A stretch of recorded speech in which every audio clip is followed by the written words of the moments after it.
बेटा हम लोग बात करने वाले हैं सॉल्युबिलिटी और सॉल्युबिलिटी प्रोडक्ट की। सॉल्युबिलिटी प्रोडक्ट बहुत ही इंपॉर्टेंट टॉपिक है। इससे बहुत सारे न्यूमेरिकल आते हैं एग्जाम में और साथ ही साथ अलग अलग टाइप के जो सॉल्ट होते हैं उन सॉल्ट के लिए उनकी सॉल्युबिलिटी और सॉल्युबिलिटी प्रोडक्ट के बीच में रिलेशन पूछा जाता है। तो बहुत इंपॉर्टेंट टॉपिक होने वाला है। बात कर लेते हैं जरा सॉल्युबिलिटी की, क्योंकि पूरा वीडियो सिर्फ सॉल्युबिलिटी प्रोडक्ट पर चलेगा। सॉल्युबिलिटी एक छोटा सा टर्म है, जरा डिस्कस कर लेते हैं। सॉल्युबिलिटी क्या होता है? जब आप किसी भी सॉल्यूट को सॉल्वेंट में डालते हैं तो वो सॉल्यूट उस सॉल्वेंट में या तो डिसॉल्व होगा या डिसॉल्व नहीं होगा। अब डिसॉल्व होगा तो कितना अमाउंट डिसॉल्व होगा इसकी बात होती है। तो कहा गया सॉल्युबिलिटी क्या है? The maximum number of moles of solute which can dissolve in a given amount of the solvent. तो किसी भी सॉल्वेंट में हम किसी भी सॉल्यूट के कितने मैक्सिमम मोल्स डिसॉल्व कर सकते हैं, वो होती है सॉल्युबिलिटी। तो डिफाइन कर लेते हैं। कहा गया the maximum number of moles of solute which can dissolve in given amount of the solvent, specially ले लेते हैं 1 litre. In 1 litre of given solvent. तो किसी भी 1 लीटर दिए गए सॉल्वेंट में सॉल्यूट के जितने मैक्सिमम नंबर ऑफ मोल्स आप डिसॉल्व करोगे वो नंबर ऑफ मोल्स पर 1 लीटर कहलाएगी solubility of that solute in the given solvent. जैसे 1 लीटर पानी है और आपने उसमें डिसॉल्व की है चीनी, तो 1 लीटर पानी में आप मैक्सिमम कितना चीनी घोल सकते हो? तो जितने अमाउंट ऑफ चीनी घोल सकते हो उसमें वो चीनी की सॉल्युबिलिटी हो जाएगी वाटर में। अच्छा, जब सॉल्यूट बदलेगा तो सॉल्युबिलिटी बदलेगी। ऐसे ही जब सॉल्वेंट बदलेगा तो सॉल्युबिलिटी बदलेगी, क्योंकि सॉल्युबिलिटी सॉल्यूट और सॉल्वेंट पर डिपेंड करती है। साथ ही साथ सॉल्युबिलिटी टेम्परेचर पर डिपेंड करती है। तो यहां पर एक टर्म बढ़ा लेते हैं, at a given solvent at constant temperature. क्योंकि अगर आप टेम्परेचर बदलोगे तो सॉल्युबिलिटी बदलती है। टेम्परेचर आप बढ़ाओगे तो सॉल्युबिलिटी बढ़ेगी, टेम्परेचर घटाओगे तो सॉल्युबिलिटी घटेगी। यहां पर एक चीज ध्यान रखिएगा आप सब लोग, किसी भी दिए गए सब्सटेंस का दिए गए सॉल्वेंट में जब हम सॉल्युबिलिटी देखते हैं तो अगर कभी ऐसा हो कि किसी भी कंपाउंड को हमें डिफाइन करना पड़े कि वो कंपाउंड सॉल्युबल है, इनसॉल्युबल है, क्या केस है, तो यहां एक चीज देखिएगा। अगर किसी भी कंपाउंड की सॉल्युबिलिटी, शॉर्ट में लिख रहा हूं सॉल्युबिलिटी, ग्रेटर देन हो 0.1 मोलारिटी से, अगर किसी भी कंपाउंड की सॉल्युबिलिटी 0.1 मोलारिटी से बड़ी है तो वो कंपाउंड सीधा सीधा कहलाएगा कि वो कंपाउंड उसमें सॉल्युबल है। अगर किसी कंपाउंड की सॉल्युबिलिटी 0.1 से छोटी है और 0.01 से बड़ी है एंड 0.1 से छोटी है, मतलब इनसे इनके बीच में है, तो वो कहलाएगा स्लाइटली सॉल्युबल। और अगर किसी भी सब्सटेंस या कंपाउंड की सॉल्युबिलिटी इनसे भी छोटी है, इनसे भी छोटी है, कम है, तो वो कहलाएगा स्प्रांगली सॉल्युबल।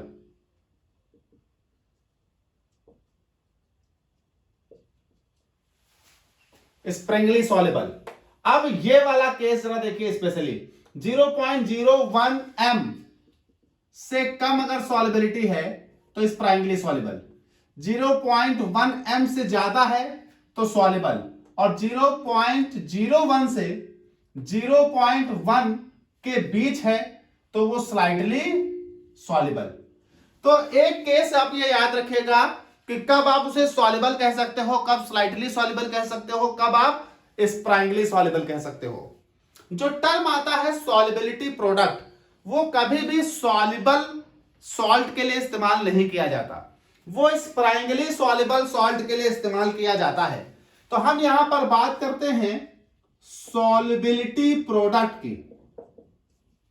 सॉल्युबिलिटी प्रोडक्ट्स ये हमेशा स्प्रांगली सॉल्युबल या स्लाइटली सॉल्युबल सॉल्ट के लिए इस्तेमाल किया जाता है। यह हमें बताता है कि कितना आपका कंपाउंड जो है वो आयंस में कन्वर्ट हो रहा है, आयनिक प्रोडक्ट क्या है उस सॉल्ट का, उस कंपाउंड का जो आपने उस सॉल्वेंट में डिसॉल्व किया है। तो इसको समझने के लिए हम जरा एक रिएक्शन कंसीडर कर लेते हैं, एक सॉल्ट कंसीडर कर लेते हैं। तो कहा गया let us consider a salt AB। let us consider a salt AB जो कि स्प्रांगली सॉल्युबल है। तो let us consider a sparingly salt, soluble salt, sparingly soluble salt AB। तो भैया स्प्रांगली सॉल्युबल है तो ये हुआ AB। आप जब इसे वाटर में डालेंगे तो ना के बराबर आयंस बनेंगे, A+ और B-, बहुत थोड़ी मात्रा में।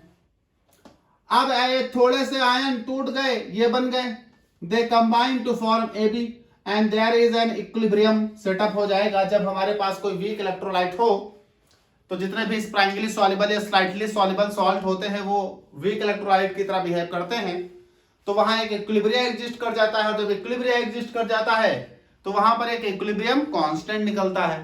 तो अगर हम इस रिएक्शन के लिए इक्विलिब्रियम कांस्टेंट निकालें तो क्या बोलोगे?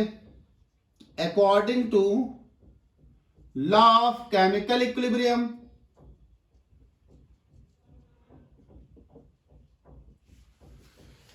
ये क्या होगा? K equals to concentration of product, तो A+ B- upon concentration of reactant AB।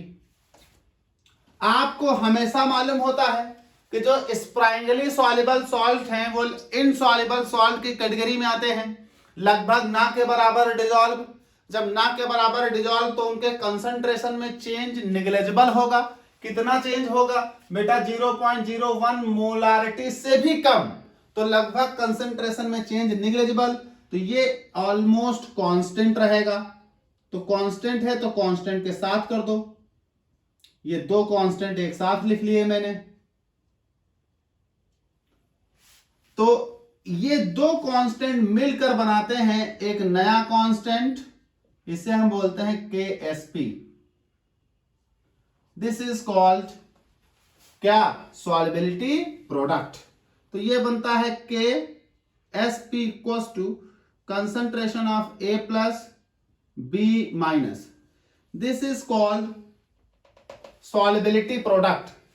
अब यहां से एक बात समझिएगा, KSP जो है वो सॉल्युबिलिटी प्रोडक्ट है और concentration of A+ into concentration of B- ये आयनिक प्रोडक्ट कहलाता है, ionic product.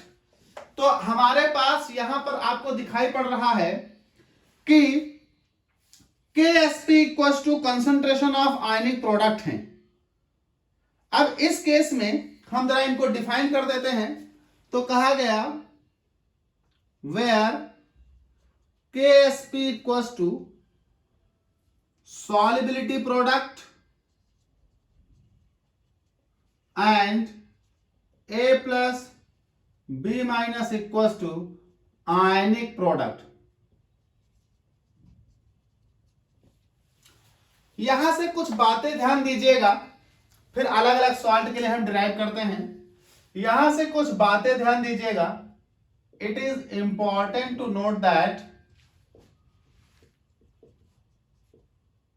It is important to note that, क्या ध्यान देना है आपको? पहली बात, अगर कभी भी KSP की वैल्यू आयनिक प्रोडक्ट के बराबर हो, अगर कभी भी KSP की वैल्यू आयनिक प्रोडक्ट के बराबर हो तो इसका मतलब है सॉल्यूशन सैचुरेटेड है, मतलब जितना उसे डिसॉल्व होना था वो डिसॉल्व हो चुका है, अब उससे ज्यादा आयन नहीं बनेंगे। तो KSP equals to ionic product, इसका मतलब सैचुरेटेड सॉल्यूशन बन चुका है। और सैचुरेटेड सॉल्यूशन बन गया है उस केस में आपका कोई प्रेसिपिटेशन नहीं होगा, मतलब आप उसको रख देंगे वो सॉल्यूशन बना रहेगा, उसमें आयंस जो है वो कंबाइन करके आप पीपीटी नहीं बनाएंगे, प्रेसिपिटेट नहीं करेंगे, and there is no precipitation.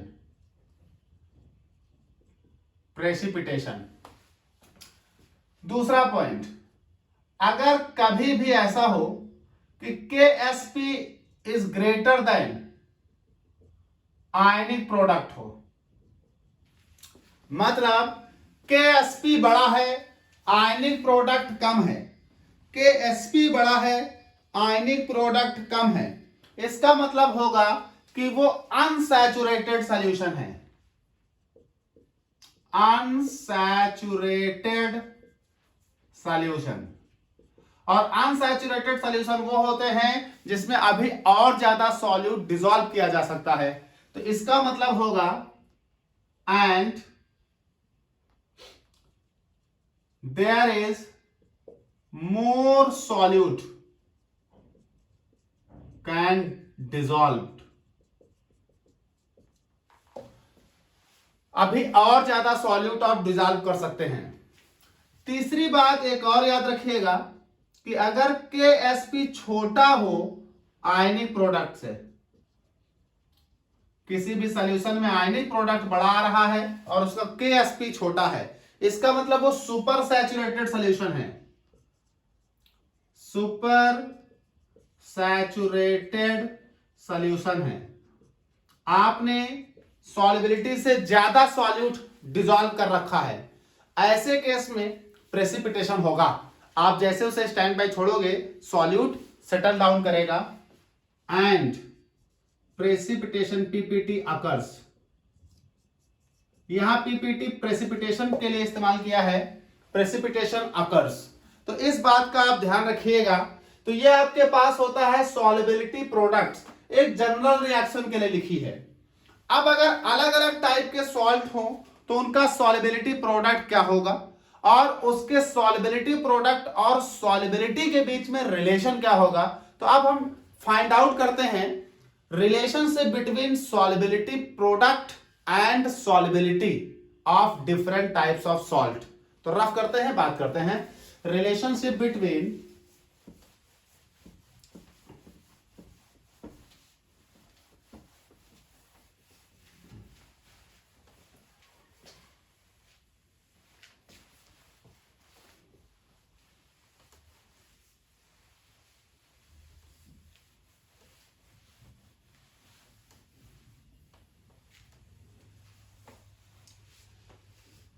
तो रिलेशनशिप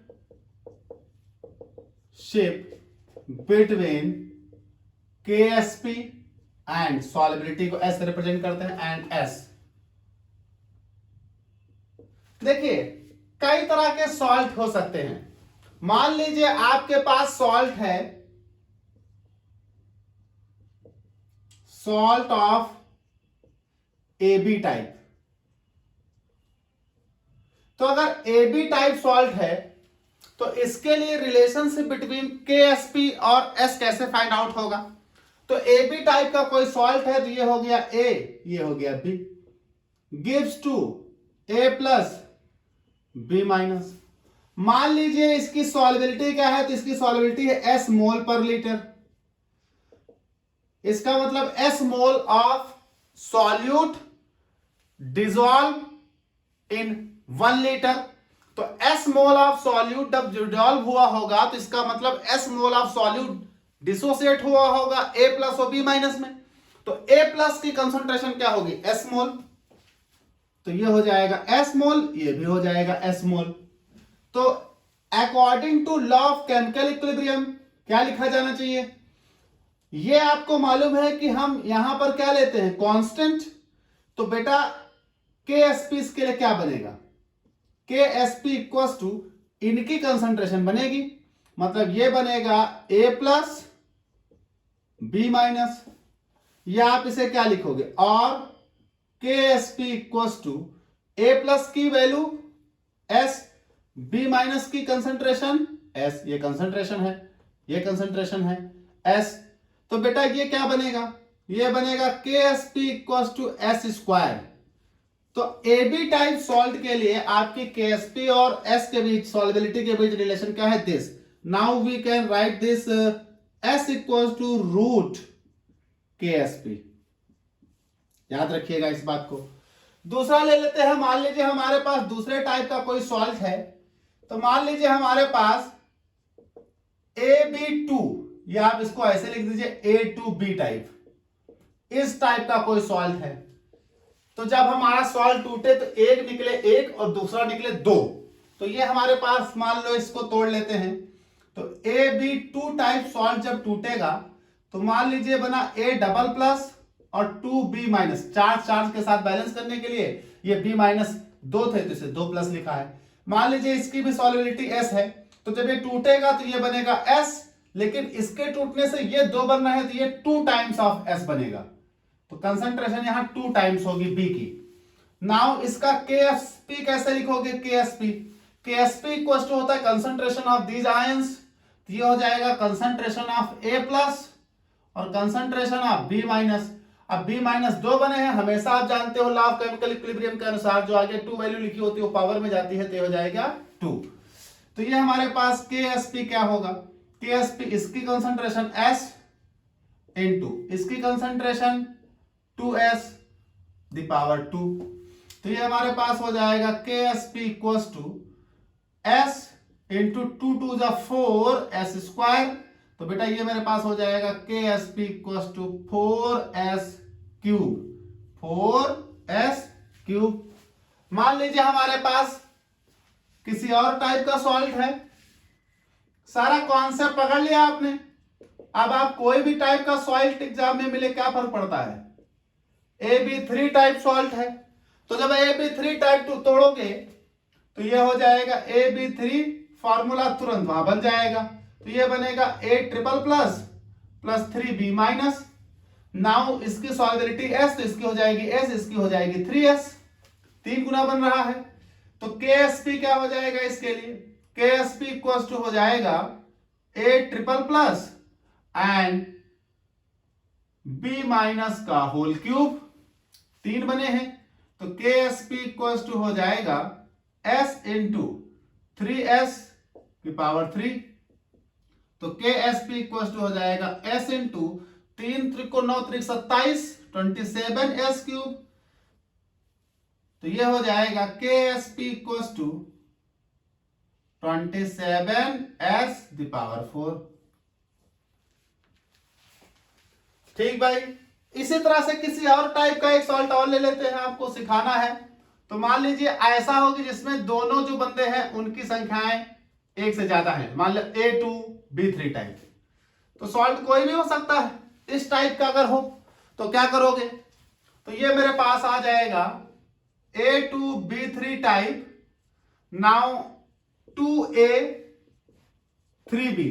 अब ये 3B 2A को बैलेंस कर रहा था, इसका मतलब क्रॉस मल्टीप्लाई कर दीजिए, साइन बैलेंस हो जाएंगे, तो ये प्लस और ये माइनस। अब यहां पर KSP इक्वल टू क्या होगा, ये हो जाएगा A द पावर 2 और ये हो जाएगा B द पावर 3। इनकी सॉल्युबिलिटी S मानो तो इसकी हो जाएगी 2S, तो इसकी हो जाएगी 3S, तो ये हो जाएगा KSP equal to S the power 2S the power 2 into 3S the power 3। ये आपका हो गया, तो ये हो जाएगा KSP इक्वल टू 2 दूनी 4 S स्क्वायर इंटू 3 त्रिको 9 त्रिक 27, 27S क्यूब, तो हो जाएगा 4S square into 27S cube. गुणा कर दीजिए भैया, तो ये हमारे पास 27 गुणे 4, तो 25 चक्को 100 और 4 दुनिया 8, 108 तो KSP इक्वल्स टू 108 और SSS और पावर जुड़ जाएंगी S द पावर 5। तो 108 S द पावर 5, तो ये आपके पास आएगा। इस तरह से आपकी चलती रहेगी सॉल्युबिलिटी और KSP के बीच में रिलेशन। तो हम लोग कुछ न्यूमेरिकल लगाते हैं इन पर कि हमारे पास कई तरह से न्यूमेरिकल आते हैं कि मान लीजिए 2-3 सॉल्ट दिए हैं, उनकी सॉल्युबिलिटी दी है तो KSP बतानी है, उनकी KSP दी है तो उनका सॉल्युबिलिटी अब बताना है, कौन ज्यादा सॉल्युबल कौन कम सॉल्युबल, या सिंगल सॉल्ट भी आते हैं। तो कई तरह के न्यूमेरिकल देखेंगे। तो बात कर लेते हैं कुछ न्यूमेरिकल्स की।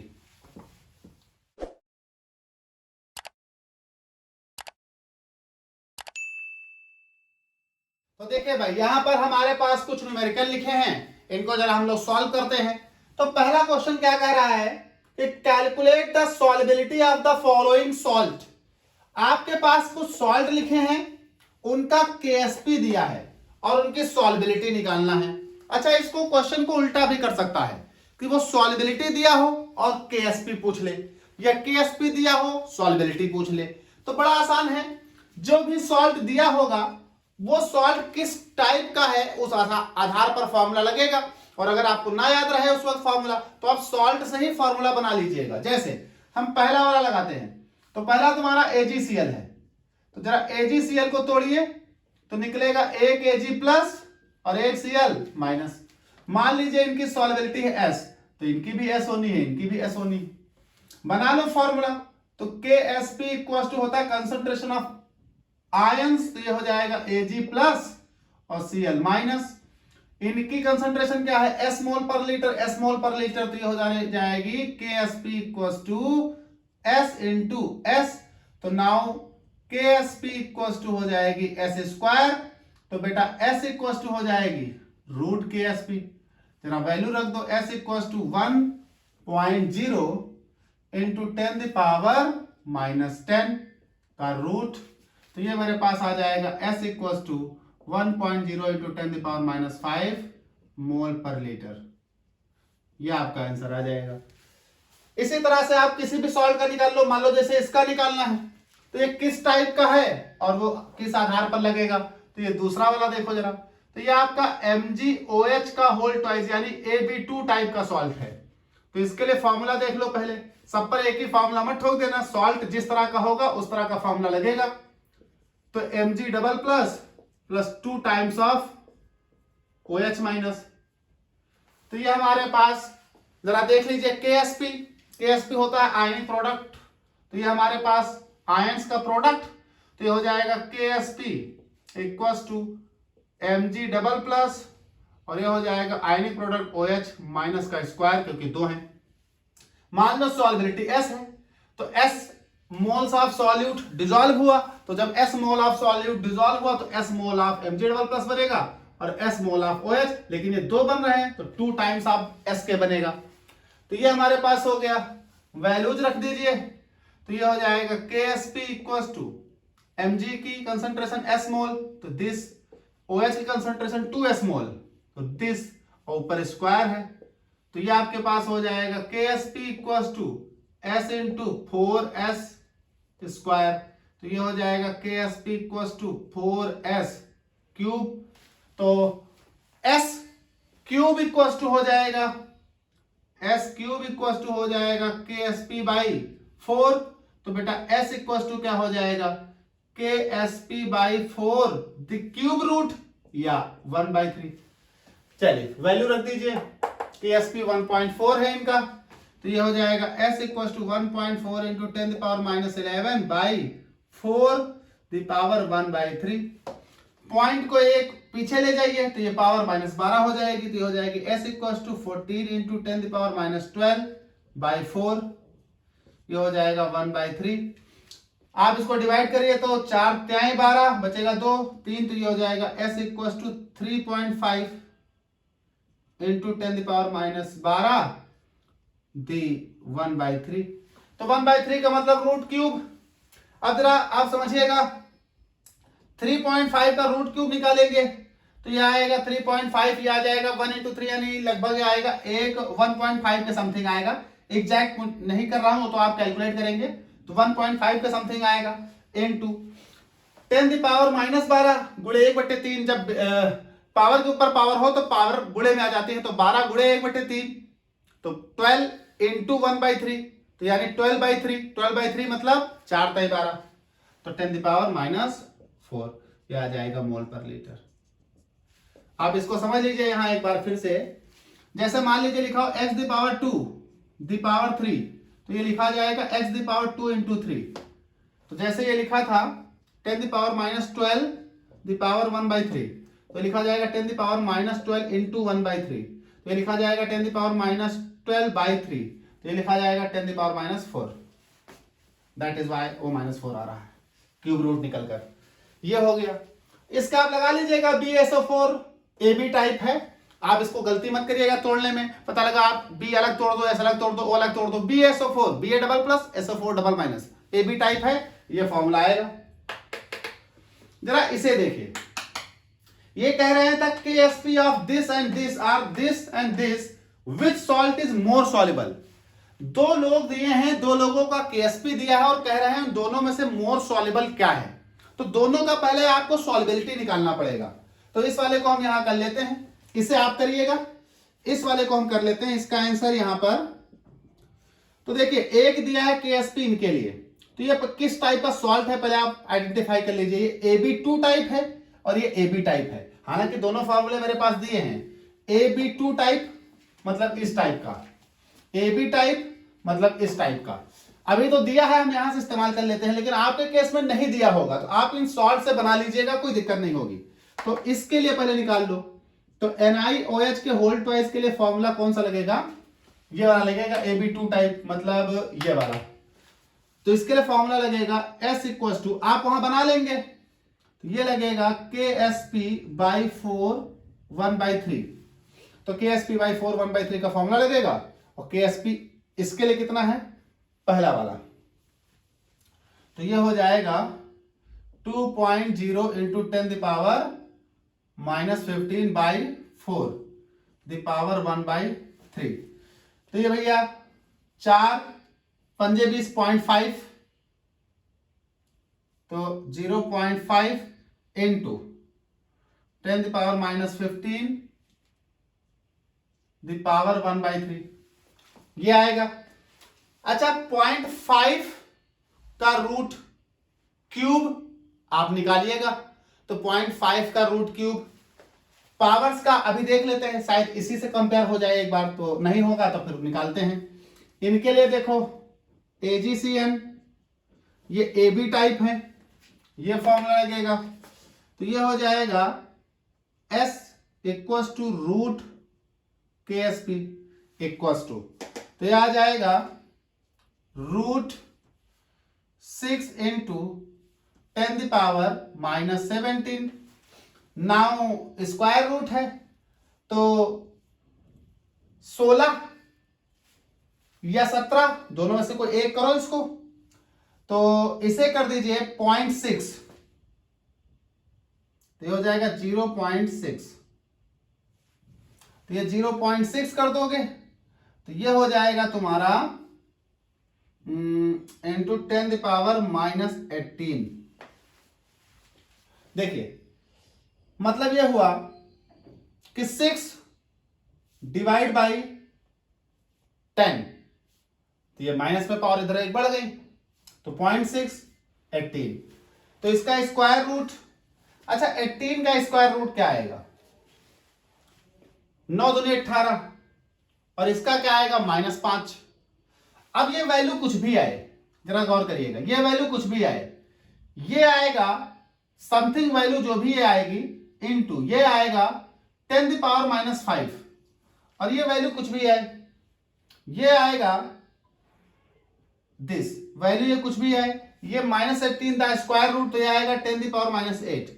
यानी कुल मिलाकर कुछ भी आ जाए 10⁻⁻5 बड़ा है, 10⁻⁻8 छोटा है, मतलब ये मोर सॉल्युबल है।